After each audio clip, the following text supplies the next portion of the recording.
Our top story this hour: the U.S. has launched dozens of cruise missiles at an airfield in Syria's western province of Homs.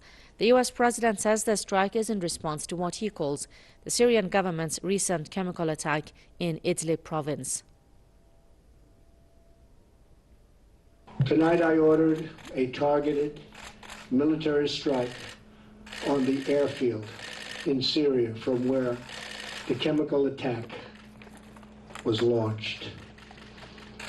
It is in this vital national security interest of the United States to prevent and deter the spread and use of deadly chemical weapons. There can be no dispute that Syria used banned chemical weapons, violated its obligations under the Chemical Weapons Convention, and ignored the urging of the UN Security Council. Years of previous attempts at changing Assad's behavior have all failed, and failed very dramatically. As a result, the refugee crisis... Donald Trump says the war in Syria has destabilized the Middle East and threatens the U.S. and its allies. The U.S. military hit Syria with some 60 Tomahawk missiles, which were fired from 2 warships in the Mediterranean Sea. A U.S. official said the targets on Shayrat, a Syrian airbase, included airstrip, aircraft and fuel stations. Syrian media also confirmed the attack, saying the aggression led to losses. The governor of Homs has said the attack serves the goals of armed terrorist groups and Daesh. Earlier, Russia warned of, quote, negative consequences if the U.S. took military action against Syria. Russia's deputy envoy to the UN, Vladimir Safronkov, said Washington's military action would have consequences similar to Iraq or Libya after they were invaded by the U.S. Now, for more on this story, we go live to Mimi Allaham, Syrian activist, who's joining us from Sydney in Australia. Ms. Allaham, thank you so much for being with us. What are your thoughts on the U.S. cruise missile attack on Syria? Well, this is rather what they do. In Iraq, in 1991, when Saddam got rid of his chemical weapons, it was acknowledged by the OPCW that he was completely, has no more WMDs. However, later on in 2003, the US claimed that he still had them and used that as a casus belli for war. This is exactly what's happening to Syria. They were told to get rid of their chemical weapons with Russia's promising defense of Syria. And now, 3 years later, the US has come back and claimed that we still have them. Because otherwise, how could such an attack happen? It's clear the OPCW said that Syria does not have chemical weapons, and yet these false flag attacks keep happening. The reason is the US want war. There is a deep state in the US government, and they were not happy with Trump's former statements that the US should not go to war with Syria, that Assad should stay in power, and that his people must decide. They were not happy with this, and it seems that they have enough influence to get rid of the advisors that were around Trump that were telling him not to go to war. And now we end up in this situation. And the question is, what is Russia and Iran and the rest of the world going to do? Because it's not enough just to say that this is going to end up as another Syria, as another Iraq or Libya. The potential for this is World War III. Trump said so himself only a few months ago when he was trying to win the elections. He said, beware leaders that will lead us to World War III. And there's no doubt that we are teetering on the edge of this now. Ms. Lam, we heard U.S. President Donald Trump speaking a while ago about the U.S. cruise missile attack. He said that he had no doubt that the Syrian government had used chemical weapons, and he said, we're determined to prevent and deter the spread of deadly chemical weapons. He's blaming the Syrian government for launching an alleged chemical attack, but so far we have not seen a shred of evidence about that. There isn't a shred of evidence, and it stands flat, full-faced to reason, because the Syrian government does not have chemical weapons anymore. So how is it possible that they use them? The fact is that the insurgents do have chemical weapons. They took over a chlorine factory in 2012, and Seymour Hersh reported that Clinton herself helped them get sarin through to Syria from Turkey. So it's obvious the previous false chemical attack was also a false flag. It happened on the exact same day that the OPCW arrived. It's all preemptive. And Trump knows this. He isn't waiting for evidence. The US hasn't even waited for their Congress to make a decision.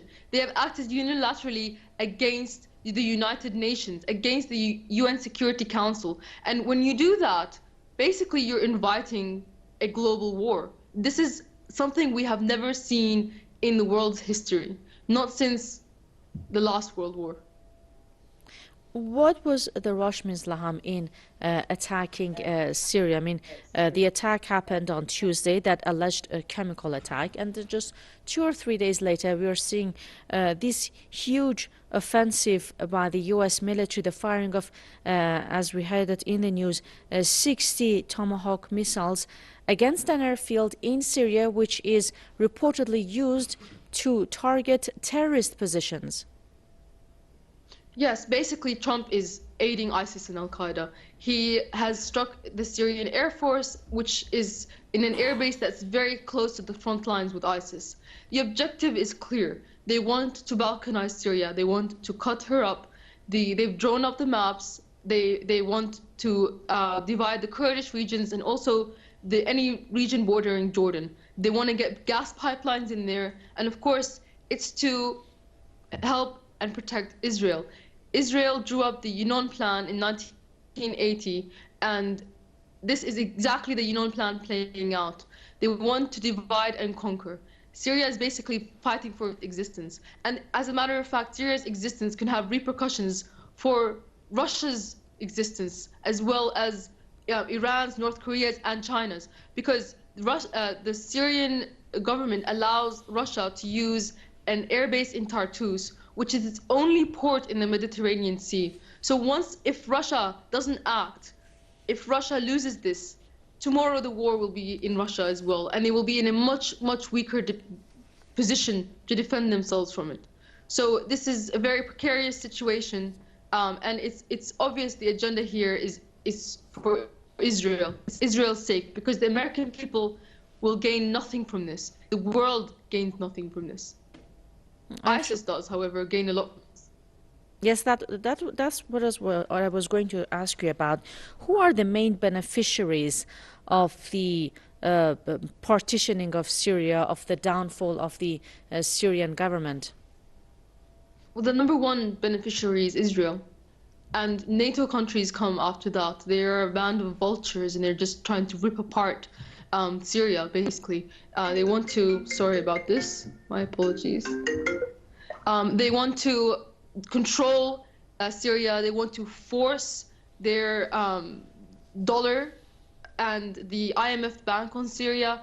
They basically cannot stand any country in this world that is not completely under their control. And that is why countries that are not under the US control must rise up. Of course, in the short term, this is also going to help Al-Qaeda and ISIS, something that Trump claims he's been against all these years. This is going to empower them. This is going to result in terrorist attacks all over Europe.